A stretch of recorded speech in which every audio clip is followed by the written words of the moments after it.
신약성경 에베소서 2장 14절부터 22절까지의 말씀.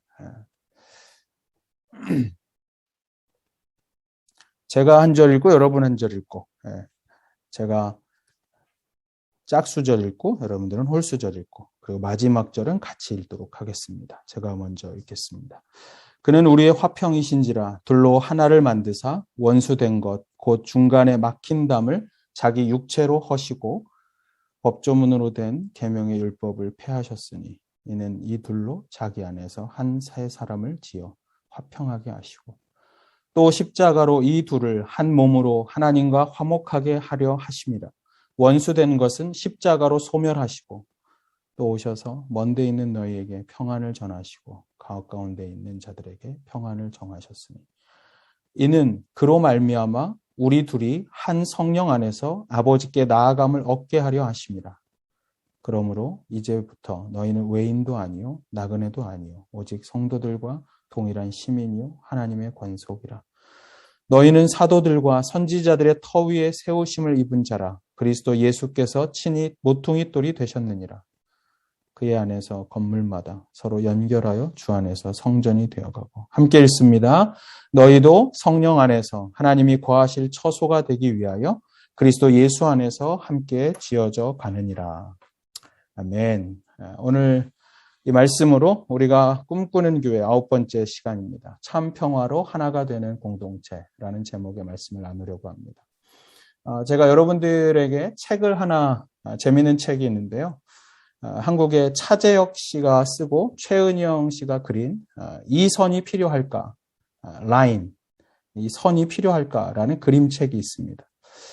그림책인데 글씨가 없는데요. 제가 그림을 보고 제 나름의 해석을 해서 여러분들에게 좀 글씨 있는 부분도 있고 없는 부분이 더 많습니다. 제가 좀 읽어드리려고 합니다. 자, 그림책 첫 페이지에 이렇게 넘기면 이 선이 필요할까요? 라는 그 책의 첫 페이지에는 방에서 두 형제가 여러분 그림 보시면 각자 자기가 좋아하는 장난감을 가지고 놉니다. 그러다가 형이 동생하고 같이 놀고 싶어가지고 이렇게 동생에게 다가가니까 동생이 이렇게 말합니다. 그 선 넘어오지 마. 형은 거기서만 놀아. 이렇게 말을 해요. 그때 형이 뭐라고 대답하냐 하면 같이 놀고 싶은데 라고 말하면서 이런 말을 합니다. 그런데 이 선은 누가 그려놓았지? 라고 물어봅니다. 그리고 형은 호기심이 생겨서 그 선을 따라서 그 선을 잡아당기면서 잡아당기기 시작하고 그리고 그 선을 따라서 세상으로 나갑니다. 그러자 세상에 나갔더니 서로 다른 그런 방향을 서로 다른 곳을 바라보는 아이들이 나옵니다.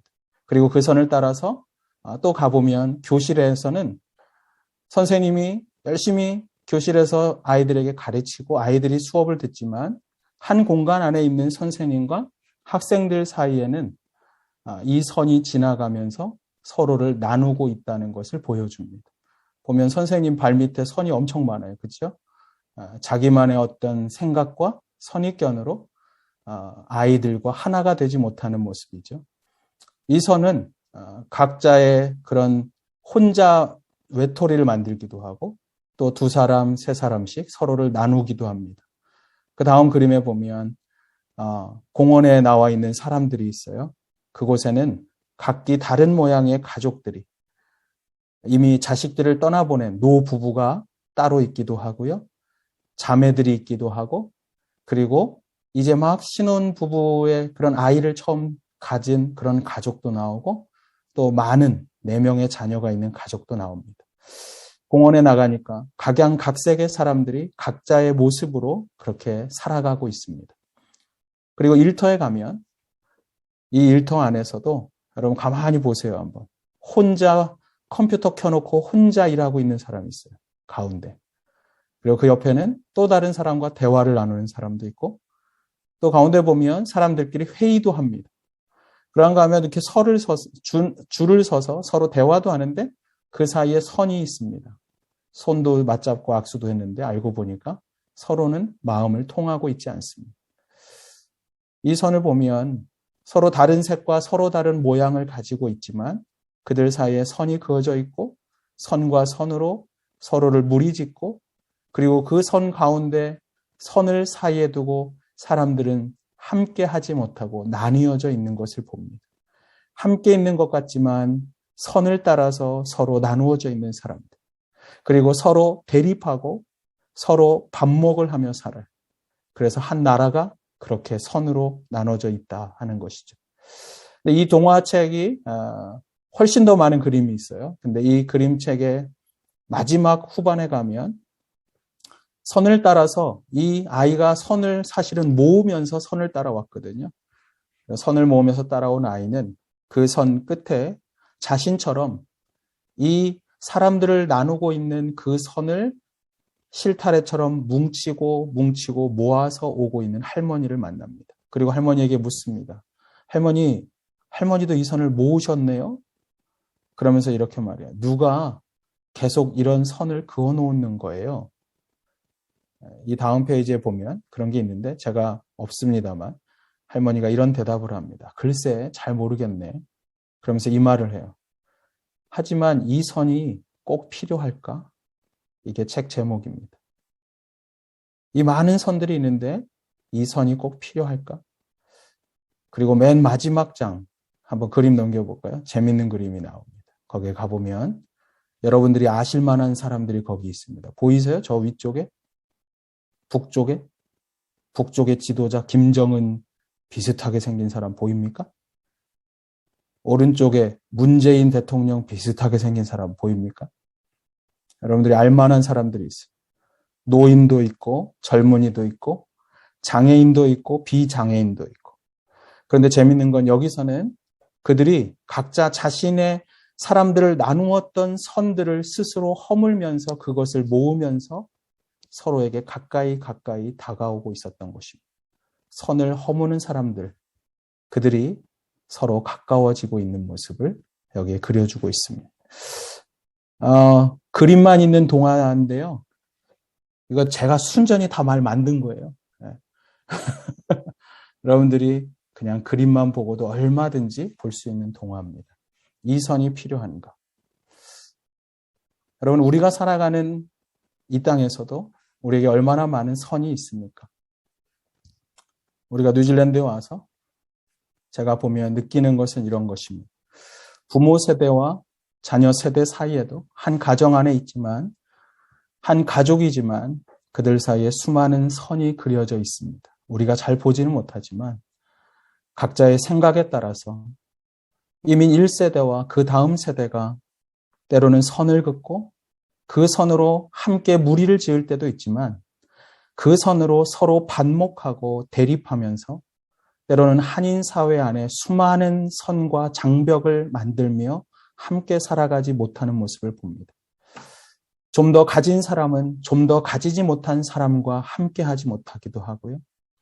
좀 더 일찍 이 땅에서 정착한 세대와 함께 목장교회 모임으로 모였음에도 불구하고 나는 아직 정착하지 못했다고 하는 어떤 그런 마음 때문에 혹은 어떤 이 땅에 있지도 않은 우리 조국에 있는 나하고 어쩔 때는 상관도 없어 보이는 그런 정당들의 정치적인 색깔에 따라서 사람들이 보수와 진보와 그리고 가진 자와 가지지 않은 자가 그리고 좀 더 일찍 온 사람과 그렇지 않은 사람이 그리고 젊은 사람과 나이 든 사람이 서로 간의 연합과 일치를 방해하는 불화와 다툼의 선을 그리고 그런 벽을 쌓으며 살아가는 것을 볼 수가 있습니다. 그런데 여러분 예수님 당시에도 이런 벽이 존재하고 있었다는 사실을 아십니까? 그 벽은 어쩌면 오늘날 우리가 살아가면서 만드는 벽보다도 훨씬 더 견고한 벽이었습니다. 윌리엄 바클레이라고 하는 주석을 쓰신 그 학자가 예수님 당시의 역사가였던 요세푸스의 말을 빌려서 이런 주석을 기록했어요. 초대교회 당시의 유대인들은 이런 교육을 받았답니다. 해산하는 이방인 여인이 해산의 고통을 당할도 절대로 그 여자를 돕지 말라라고 교육했다고 합니다. 왜냐하면 이방인은 저주받은 사람이고 그 저주받은 사람 한 아이가 이 땅에 태어나는 것은 저주받은 자가 더 많이 늘어나는 것이고 그만큼 세상은 더 부정해지고 더러워지는 것이라고 교육받았기 때문에. 그래서 이방 여인들의 해산을 돕지 말라고 그렇게 가르쳤다고 말합니다. 여러분, 그런가 하면 그때 당시에 이방인의 가장 대표적인 사람이었던 로마 사람들, 그리고 그리스 사람들, 헬라인들, 그 사이에는 이런 나름의 편협된 생각이 있었습니다. 뭐냐 하면 유대인들은 야만인 중에서도 가장 야만적인 사람입니다. 황제를 신으로 모시지 않는 사람. 그런 사람들은 이 땅에서 멸종해야 할 민족이라는 그런 반유대 정서가 그리스 로마 시대에 온 세계에 확고하게 팽배하고 있었던 선입견이었다는 사실입니다. 그런데 그런 사회 속에서 어느 날 한순간 유대인들과 이방인들 사이에 이 두껍고 견고한 선을 무너뜨리는 새로운 공동체가 탄생하게 됩니다. 그들은 바로 예수 그리스도의 십자가 아래서 그리스도를 바라보며 함께 모여있는 새로운 공동체, 바로 교회였던 것입니다. 오늘 본문에 보면 16절에 또 십자가로 이 둘을 한 몸으로 하나님과 화목하게 하려 하십니다. 원수된 것을 십자가로 소멸하시고 라고 기록하고 있습니다. 그런가 하면 그 바로 앞절에 있는 15절에 보면 이 둘로 한 새 사람을 만들어, 영어 성경에 보면 one new man이라고 그래요. 이게 바로 교회입니다. 이 둘로 한 새 사람을 만들어 화평하게 하셨다라고 말씀하고 있습니다. 바로 이 새로운 공동체, 하나밖에 없는 새로운 공동체, 한 새 사람, 그게 바로 교회인 것입니다. 교회는 한 공간 안에서 그동안 수없이 수천 년간 나누어지고 있었던 이방인과 유대인들이 한 자리에서 함께 예배하고 하나님을 경배할 수 있는, 이전에는 전혀 상상할 수 없는 한 공동체의 모습을 기적처럼 만들어내고 있었다는 사실입니다. 그러므로 교회는 여러분 평화의 공동체인 것입니다. 자, 그렇다면 우리는 이렇게 질문하지 않을 수가 없습니다. 과연 교회가 평화의 공동체라면 오늘 이 시대에 있는 오늘의 교회, 우리 교회가 사람과 사람 사이에, 그리고 세대와 세대 사이에 나눠지게 하고 갈라서게 하고 있는 이 공동체 안에서 교회는 과연 평화의 도구로 쓰임을 받을 수 있는가 하는 것입니다. 보다 정확하게 우리는 이런 생각을 해야 합니다. 내가 그리스도인으로서 우리의 가정 안에 나누어져 있는 것들, 우리의 공동체 안에 나누어져 있고 우리의 직장과 사회 안에 평화가 없이 불화하고 있는 사람들 사이에서 우리는 그리스도의 평화를 전하는 피스메이커의 삶을 과연 살아갈 수가 있을까? 그것은 어떻게 가능할까요?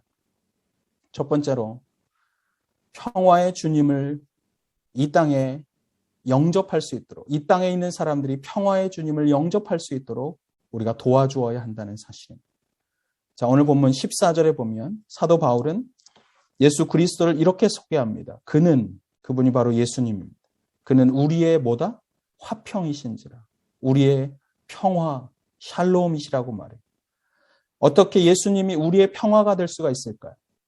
그 이유는 바로 여러분의 성경 16절에 있는 것처럼 십자가로, 예수님의 십자가가 하나님과 불화하고 나누어졌던, 그래서 원수되었던 우리의 모든 잘못된 죄악의 장벽을 예수의 십자가가 허무셨기 때문입니다.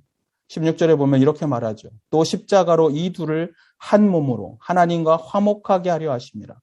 원수된 것을 십자가로 소멸하시고, 우리가 하나님께로부터 도망치고 있었던 삶, 우리가 하나님과 불화하여 원수가 되었을 때, 그래서 우리가 주님을 거부하고 주님으로부터 멀어진 인생을 살아갈 수밖에 없었던, 하나님과 원수된 인생을 살아가는 그때에 그리스도께서 우리를 위하여 죽으심으로 우리에 대한 하나님의 사랑을 확실하게 보여주셨습니다.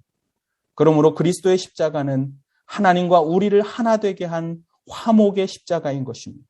그래서 우리가 예수 그리스도를 만나면, 그리고 그분을 마음에 모시면 하나님 안에서 참으로 누리는 평화가 우리 안에 들어오는 것입니다.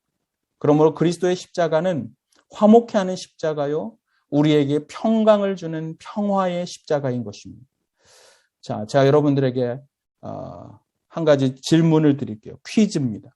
자, 예수님 당시에 성전이 있었습니다. 예루살렘에 성전이 있었어요. 거기에 이방인들이 들어올 수 있었어요? 들어올 수 없었어요? 들어올 수 있었다 하는 분만 손 드세요. 손. 비디오를 다 끄셔가지고. 자, 다시 기회 드려요. 자, 손을 번쩍 들 기회. 자, 제가 어떻게 하고 있는지 잘 보시고. 자, 이방인도 성전에 들어올 수 있었다. 제가 이렇게 하고 있잖아요. 그러니까 이렇게 하면 돼.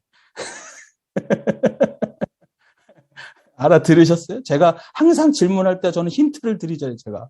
자, 제가 이렇게 하고 있는 걸 잘 보시고, 예루살렘에 이방인이 들어올 수 있었다?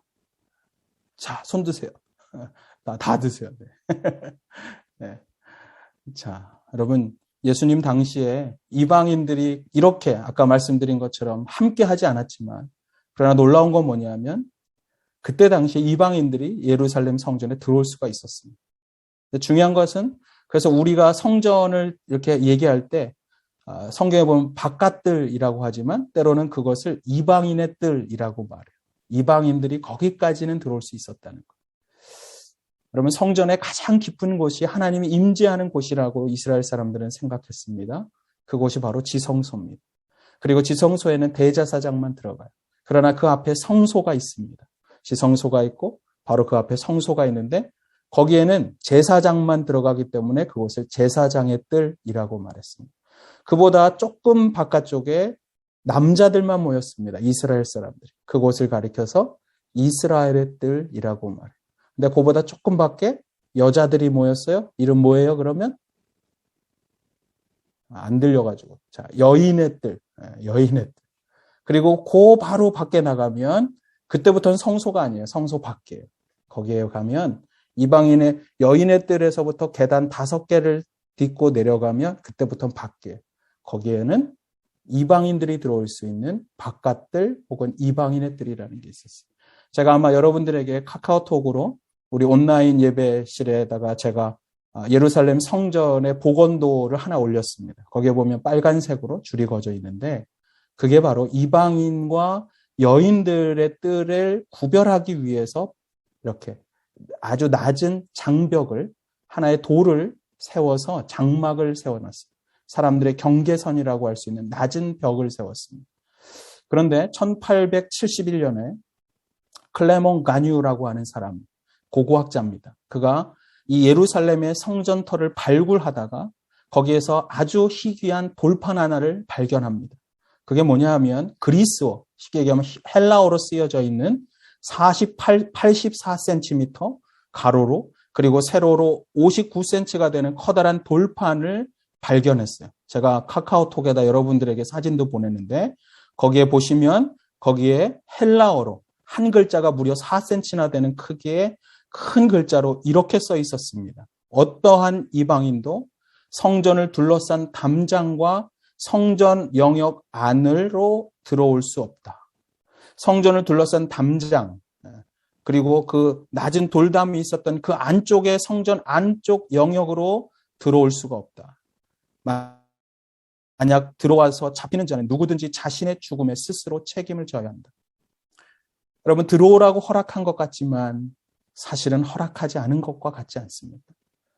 분명히 이방인의 뜰이 있고 그곳에 이방인들이 머물 수 있는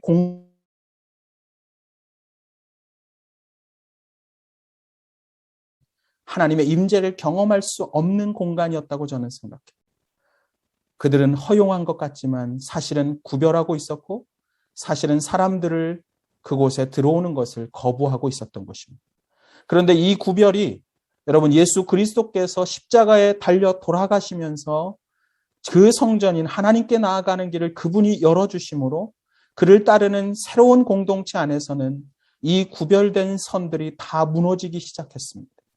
그게 바로 교회인 것입니다. 예수를 구주와 주님으로 고백하는 새로운 공동체인 교회 안에서만큼은 여인도 다른 남자들과 동일하게 같은 공간에서 함께 하나님을 경배하고 예배할 수가 있었어요. 그리고 그곳에서는 유대인이나 이방인이 서로 함께 어울려서 함께 예배할 수가 있었습니다. 그들은 서로가 서로를 향해서 형제님이라고 불렀고 서로가 서로를 향해서 예수 그리스도 그분을 통해 아버지 하나님 앞에 나아갈 수 있었기 때문에 하나님이 아버지라면 당신은 형제고 나의 피를 나눈 그리스도의 십자가의 피를 나는 우리는 가족이며 형제와 자매가 되었다고 서로를 그렇게 부르기 시작했습니다. 그것이 무엇입니까? 여러분, 정치가 하지 못하고 사회 운동이 할 수 없었던 그 일을 예수님께서 이 땅에 해내신 것입니다. 애국자들이 할 수 없었어요.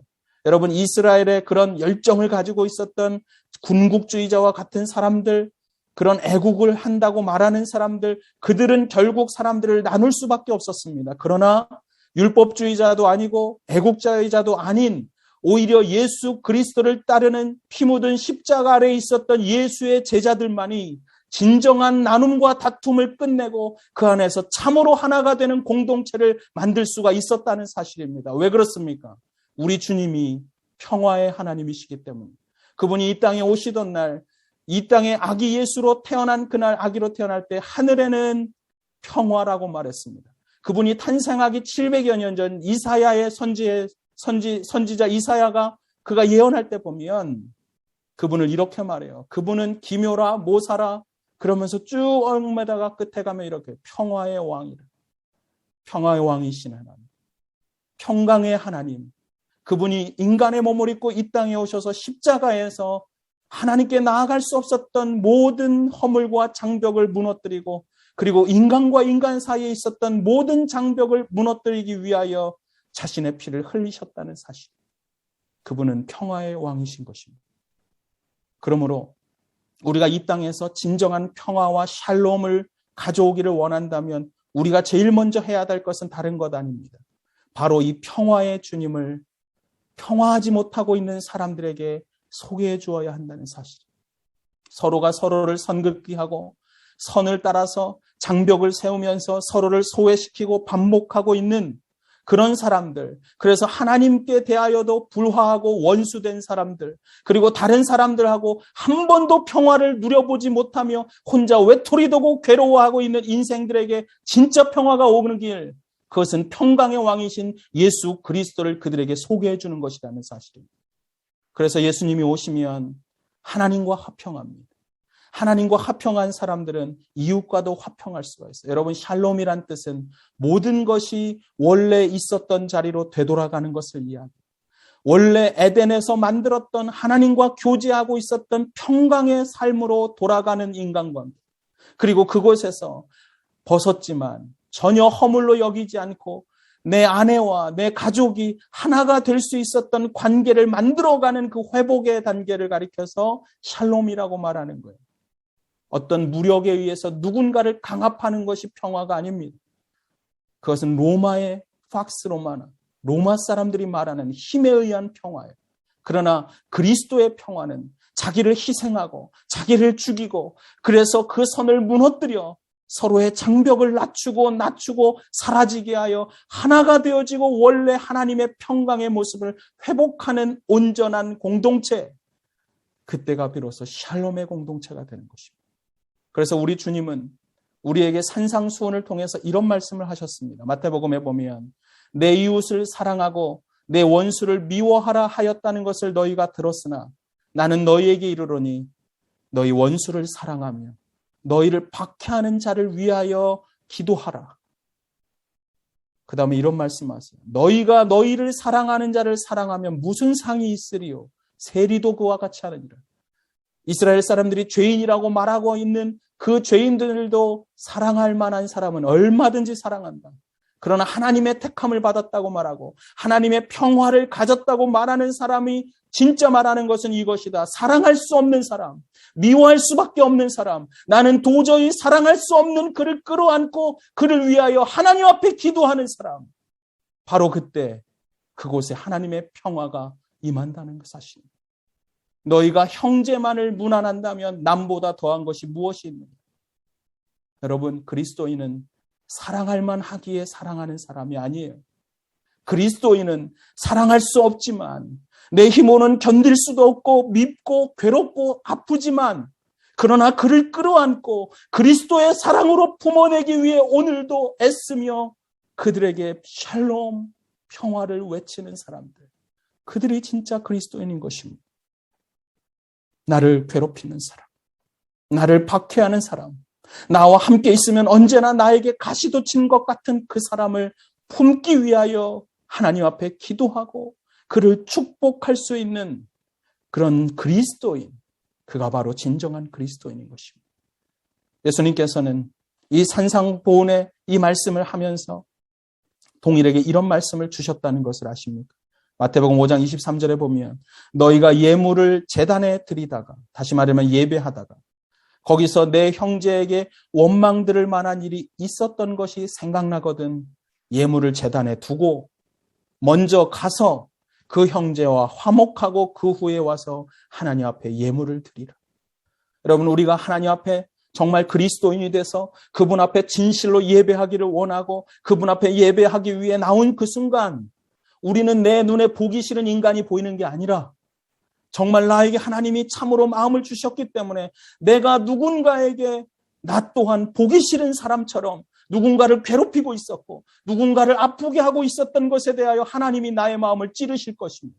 그 찔림을 갖고 있는 순간 우리는 예배를 더 진정한 예배가 되게 하기 위하여 그 사람에게 찾아가서 내가 아프게 했다고, 내가 미안하다고, 내가 잘못했다고 그것을 고백하고 와서 하나님 앞에 예배할 때 그것이 진정한 하나님이 받으시는 예배가 된다는 것입니다. 그래서 로마서 12장 1절에 뭐라고 말합니까? 우리가 드려야 될 진짜 예배는 우리의 삶으로 우리의 몸을 하나님 앞에 드리는 예배.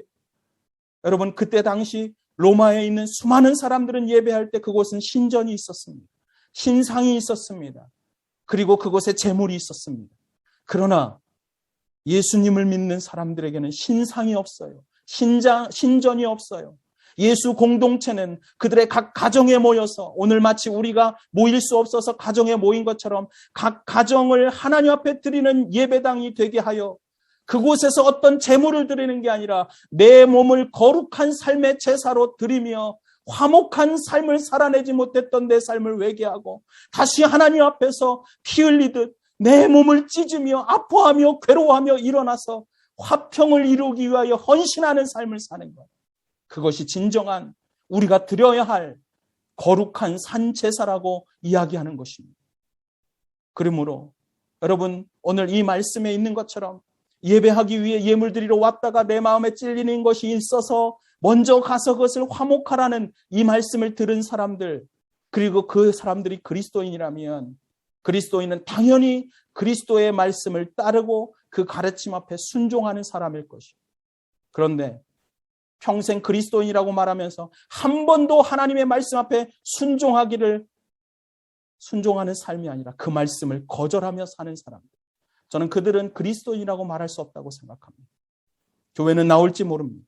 교회에 오랫동안 나왔고 직분도 가졌고 그러나 여전히 하나님 앞에 불순종하며 화목하라는 이 말씀 앞에 한 번도 가슴을 찢고 회개하며 진실한 화목의 제사를 드려보지 않은 사람들을, 저는 그들은 명목상의 그리스도인, 노미널 크리스찬, 이름뿐인 그리스도인. 여러분, 그런 그리스도인들 때문에 교회가 욕을 먹는 것입니다. 그리스도인이 아닌 가짜 그리스도인이 교회 안에 판치고 다니면서 자신이 구원받은 하나님의 삶이라고 말하며 전혀 평화의 삶을 살아내지 못하기 때문에 기독교의 오늘의 이미지는 왜곡된 것이고, 우리 사회 안에 그런 사람들 때문에 하나님이 왜곡된 모습으로 하나님을 좋아한다고 하지만 교회에 와서 하나님을 믿는 사람들 때문에 좌절감을 느끼고 괴로워하며 사람들이 교회를 떠나가는 것입니다. 거듭나지 못했고 말씀에 제대로 순종 한번 하지 못했던 사람들, 교회만 나오는 사람들, 그들에게 우리는 다시 질문하지 않을 수가 없습니다. 매우 본질적이고 근본적인 질문입니다. 당신은 정말로 예수를 당신의 주님으로 영접하셨습니까? 그 예수가 당신의 인생의 주인이라면 왜 그분의 말씀을 따라서 순종하는 인생을 살아내지 않습니까? 저는 오늘날 교회에 나오는 수많은 사람들, 그 사람들만이라도 정말 예수 그리스도를 영접하고 그분의 말씀대로 살아가기를 꿈꾼다면, 그리고 실천하기 위해 노력한다면 이 세상을 변화시키는 기적은 아직도 시작될 수 있다고 믿습니다. 오늘 우리의 삶의 갈등, 우리 교회의 갈등, 우리 사회 속에 갈등이 있는 이유는 그곳에 예수께서 아직도 주님이 되지 못했기 때문인 것입니다. 예수 그리스도, 그분은 평화의 주님이십니다. 우리들이 먼저 평화의 주님을 인정해야 합니다. 그리고 우리의 삶에 그분이 내주하셔서 그분이 평화의 주님으로 주인 되어 달라고 그분을 요청하는 그 순간 바로 거기서부터 이 땅의 평화는 시작이 되는 것입니다. 우리가 어떻게 이 땅에서 피스메이커로 인생을 살아갈 수가 있을까요? 마지막 두 번째로 성령 안에서 함께 세워져 가야 하는 것입니다. 성령 안에서 서로가 서로를 세워갈 때 그때 비로소 이 땅에는 진정한 평화가 오고 우리 그리스도인은 피스메이커의 인생을 살아가게 되는 것입니다. 신앙생활하면서 가장 안타까운 것은 이것입니다. 예수님을 영접했지만 그 예수께서 평화의 왕이시기 때문에 우리에게 주시는 진정한 평화를 한 번도 누리지 못하고 평화의 교제를 누리지 않고 살아가는 사람들. 왜 그럴까요? 왜 예수를 영접하고도 그 마음에 평강이 없습니까? 왜 인간관계가 매번 불화하고 화평하지 못하십니까? 이유는 단순합니다. 구원은 받았지만 옛사람의 성품, 죄의 성품에서 우리가 아직도 자유하지 못했기 때문인 것입니다. 그래서 그리스도인이 되었지만 아직도 예전의 옛사람의 성품을 따라서 이전의 삶의 방식과 옛 성품으로 사람들과 교제하는 거예요. 그리스도인이라고 말은 하지만 나는 그리스도인 되기 이전에 인간적인 느낌과 기분을 추구하고 그리고 세속적인 가치와 이익을 따라서 사람들을 평가하고 판단하면서 그것으로 인간관계를 만들어가기 때문에 당신은 그리스도인이지만 그리스도인다운 삶을 살아내지 못하는 것입니다. 이런 그리스도인을 만나면 정말 같은 그리스도인으로서 너무너무 안타까워요. 그의 인생에 평화가 없는 게 너무너무 안타깝고 그가 인간관계를 살아가면서 살아가고 있지만 여전히 그의 인생에 제대로 된 온전한 관계 하나 못 누리면서 사는 그 모습이 너무너무 불쌍해요. 그리스도인이지만 물질적인 가치로 사람을 평가하고 그것 때문에 더 가지지 못했다고 다른 사람을 시기하고 더 가진 사람을 이유 없이 질투하고 더 하나님 앞에 헌신하는 사람을 보면서 아니 때로는 물질적인 가치 때문에 일희일비하는 그런 사람들 저는 이렇게 말해요. 참을 수 없는 존재의 가벼움. 그 마음에 진짜 하나님 모시고 그대로 살아가지 못하는 아직도 옛사람의 성품을 가지고 있는 사람들은요. 내 안에 있는 일희일비하는 그 가벼운 이런 말 하면 죄송하지만 싸구려 인생 같은 아주 그냥 참을 수 없는 존재의 가벼움이 막 느껴지는 사람들이 있어요. 만나면. 어떻게 이걸 해결할까요? 오늘 본문의 사도 바울은 이렇게 이야기합니다. 18절에 이는 그로 말미암아 다시 말하면 예수님으로 말미암아 우리 둘이 한 성령 안에서 아버지께 나아감을 얻게 하셨느니라. 그 땅에 있었던 사람들 유대인이나 이방인이 서로가 하나가 돼서 하나님 앞에 나아갈 수 있었던 이유 뭐예요? 오직 성령 안에서 그들이 하나가 되어 아버지께 나아갈 수가 있었습니다. 바울은 이 진리를 오늘 본문 22절에 이렇게 역설합니다. 너희도 성령 안에서 하나님의 거하실 처소가 되기 위하여 예수 안에서 함께 지어져 가느니라. 우리가 우리의 죄성을 버리고 그래서 우리의 옛사람의 성품이 사라지고 거룩하신 하나님이 내 안에 계시는 진정한 거룩한 처소가 내 몸이 되고 내 삶이 될 수 있는 이유는 뭐냐? 바로 성령 안에 우리가 거하는 것입니다. 그리스도인들도 성령을 떠나면 얼마든지 안 믿는 사람처럼 다른 사람을 시기하고 질투하며 벽을 쌓는 인생을 살아가요.